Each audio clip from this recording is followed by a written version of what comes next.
Šodien noskaidrosim, kādu iespaidu uz automašīnu, apkārtējiem un vidi atstāja tas, kādu uzdevumu mēs dodam automašīnas vadītājiem. Mums ir 2 automašīnas, 2 burvīgi šoferīši un 60 km maršruts Rīgā ar vairākiem kontrolpunktiem. Abiem šoferīšiem šis maršruts būs jāizbrauc, taču atšķirsies uzdevums. Vienam būs jāizbrauc pēc iespējas ātrāk, savukārt otram uzdevums būs braukt pēc iespējas ekonomiskāk. Starp citu, pirmais domās, ka mēs piedalāmies sacensībās, savukārt otrs vienkārši prātīgi brauks pa Rīgu.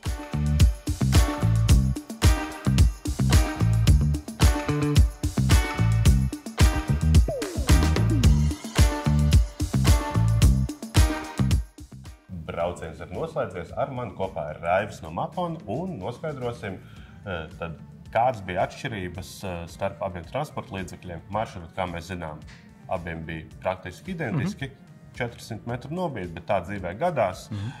Bet kā tad atšķirās ceļā pavadītais laiks un patērētā degviela?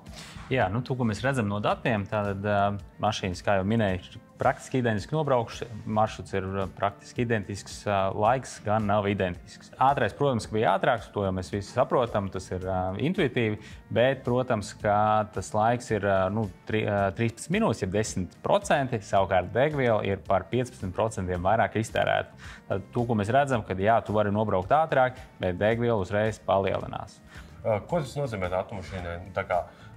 Ja mēs 5 gadus intensīvi viņu lietojam šajā vienā braukšanas stilā un 5 gadus otrā braukšanas stilā, tad vai vispār tā viena mašīna varētu nodzīvot tos 5 gadus? Ja mēs skatāmies tā no uzņēmuma skatu punkta, kā juridiski personas, ja tev ir 10 mašīnas, tad, protams, tas, ka tev mašīnai ātrāk nodals, piemēram, kaut vai par 5–10%, tu uzreiz jūti savā bottom line un tu saproti, ka varbūt ir vērts parunāt ar šoferiem, ka braucam nedaudz saudzīgāk, jo gan pēcpārdošanas vērtība, gan arī eksploatācijas vērtība ir, eksploatācijas izmaksas ir nedaudz mazākas. Mēs varam sākt šeit ar tiem pašiem bremžu pučiem, diskiem un tādām dilstošajām lietām. Un, protams, arī riepām. Riepas ātri uzsākot, protams, ka apgriežās, dilst ātrāk un tā tālāk.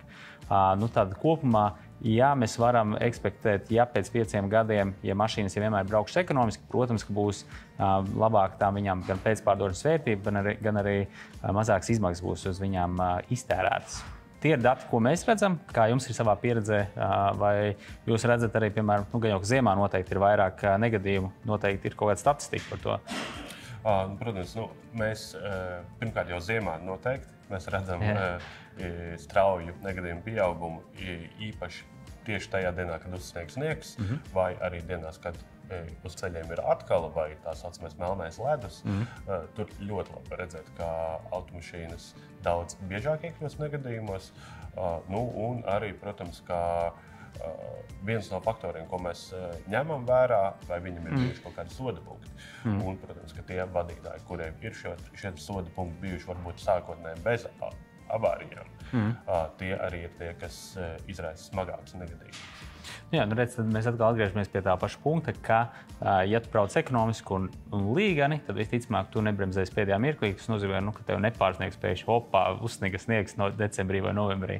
Tas nozīmē, ka visticamāk tev nebūs negadījumu. Un nevēlti tad ir kompānijas pasaulē, kas ir vienkārši izdomājuši, ka pēc savas statistikas, ka, neļausim pagriezties pa kreisi, labāk liksim šoferim nedaudz ilgāk braukt un veikt 3 labos pagriezienus, tādējādi varbūt iztērēt nedaudz vairāk laika un degvielas, tad tas ir drošāk. Jo vienkārši tad, kad veids kreisos pagriezienus, protams, ka tur, it īpaši, ja steidzās, var nepamanīt mašīnu turpu šurpu, nebrauc un, protams, ir avārija.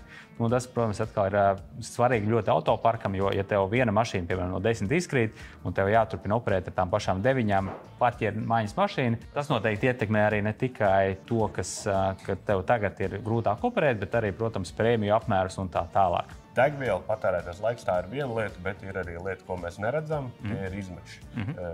Neredzam fiziski, bet datos vai mēs to redzam? Jā, protams, arī uzreiz mašīnas salīdzinot, mēs arī redzējām, ka mašīnai tā, kas brauc ātri, viņai, protams, ka tie izmeši ir vairāk, jo tas uzreiz korelē ar to pašu, ka degviela ir vairāk nodedzināta.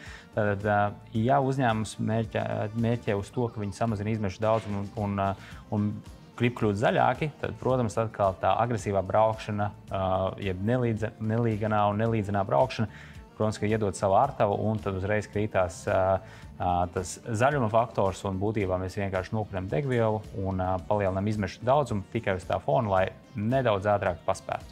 Nu jā, tad sanāk, ka ja mēs nereiķinamies ar apkārtējo vidi, nereiķinamies arī ar gājienu citiem vadītājiem, attiecīgi radam potenciāli bīstamas situācijas, nereiķinamies arī ar automašīnu, ar kur mēs braucam, ar mūsu uzticēto tehniku, tad sanāk, ka mēs varam ietaupīt kādus 10% no visu laika.